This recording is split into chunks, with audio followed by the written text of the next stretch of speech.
and you're selling something that you know has no value. We are selling to willing buyers at the current fair market price.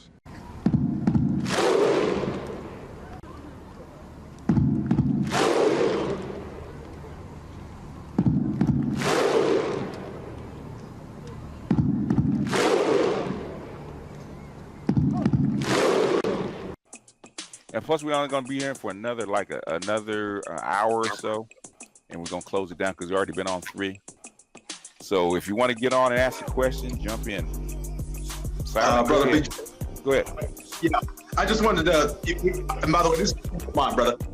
So what? This is Keith Lamont, by the way. Oh, hey, Keith, what's going on? Hey, what's going on? I just wanted to, because we were chopping it up about a half hour back. I just wanted to clarify. And just kind of, and then I'll ask and just kind of sit back. But my argument has never been negotiating to get them back to the table. You know, my argument has always been that it's over. That, yeah, they may want to come back once the environment change, but black men should accept them back because it's not, you know what I mean? Like, we've seen their face already. When they had absolute freedom to do what they want, we see exactly who they are.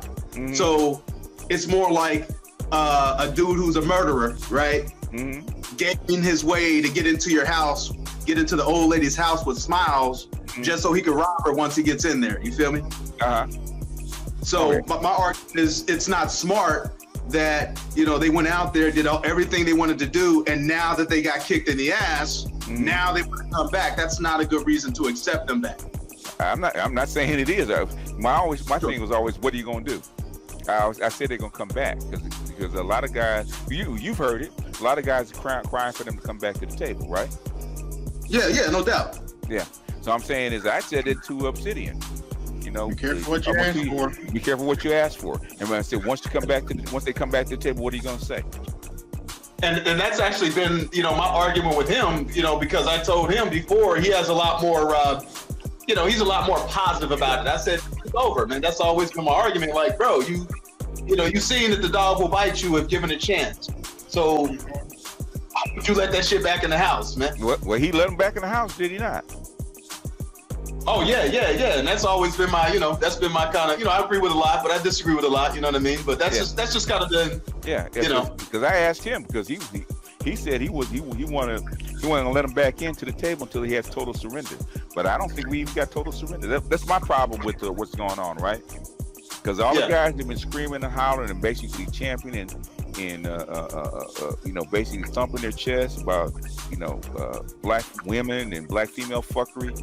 They got that blow job, and all of a sudden, you know, that's all they needed. They didn't even get a blow job. Come on, man. You know, a hand job, by Albert.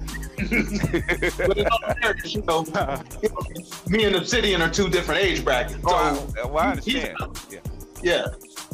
You know, I'm still traveling and doing my thing and still have those options. So, you know, once brothers, like I was saying in the chat, you know, basically black women had the globetrotter advantage on black men. And they fucked up the biggest lead in history. Now that black men have been able to travel, you know, deal with different women, they're like, fuck, it's actually nicer over here. So they've been able to explore the world. That was the worst thing that happened to black women, I think.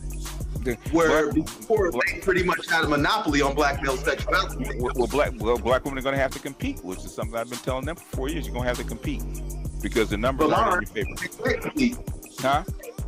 My argument is they can't compete. They basically there's no such thing as can't. Okay, when you I remember this is a while back, right? And basically I think it was the NBA Finals, and basically I think the Lakers were playing somebody.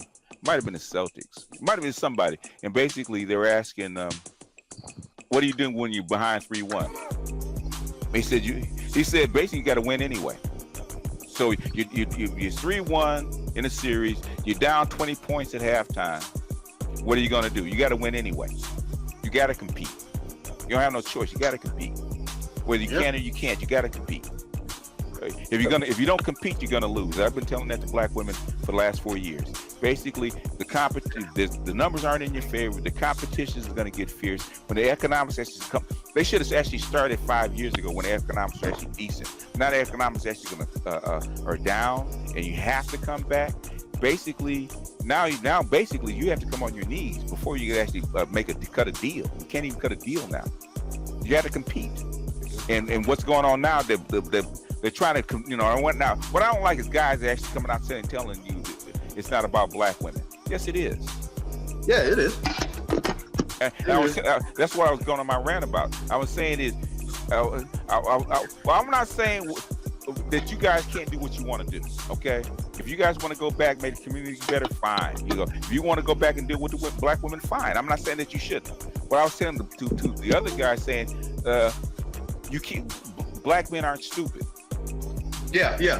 Basically, you want them to go do something, but you want to lie to them, like not telling the truth. That it's not about black women. Well, basically, it's not about black women. It's all about black men. You can't shame these men into going back or doing something that you want them to do. They're not stupid. Okay, they're not crazy. They grew up in the black community. They know what kind of women they have to deal with. You're not fooling anybody. Okay, they know what they have to deal with. Now, if they want to go back and they want to sacrifice themselves, I'm not saying that they shouldn't. But I'm not saying that they should either. You can't shame people and going back doing something in a mission that's probably not going to work. If the black women are not going to cooperate, there's no sense in going back. That's why I say they got the worst sales pitch ever. Yeah, their sales pitch is fucking horrible. I'm telling you, if you want black men to actually come back, your sales pitch has to get better. Because their sales pitch is basically just do it because. Yeah. Yeah, that's all I was saying. And they were saying, well, they're cowards. They're cowards and they're pussies for going overseas. Of course they're gonna say that. I mean, I said, so the fuck what? So what? You got another. So what? It's their money. If they want to be happy the way they want to be happy, so what? Nah, fuck that, BGS. That's not cowardly. That's just being fucking smart, man. I don't care if it is cowardly. So what? Yeah. At the end of the day, so what? What do you call anything that you want? So what? If it makes a dude happy to go to Brazil twice a year, get his rocks off, get his mind right, and come back, good on it. And my argument has been the market just speaks. The way you do it is just be the better option. Yes, I said that. But they know black American women for the most part. I'm not saying all. There's some people, some out there that are a better option, but for the most part, aren't a better option. You sell like this. I remember, that's why I love margin call, right? Because he said it. So you're asking us to actually go out and actually sell something that has no value. Right. You got Wendy's. Wendy's burger got the lettuce, the tomato, the pickles, the onions, the sauce on it. They charge $3, but you want me to go over to McDonald's, who just gives you a patty with no shit on it, and then charge me $5? No. Right. The hardest part about that is, the real hard part about that is, they giving us that, but we got to do a 7-course meal with dessert. Right. Expensive wine and the side, and yet somehow we still shortchanging while we jumping, doing loop-de-loops. They ask you to wash the dishes. Genghis Khan and Godzilla, and yet you know what? Oh, you know what? Tonight I have cramps.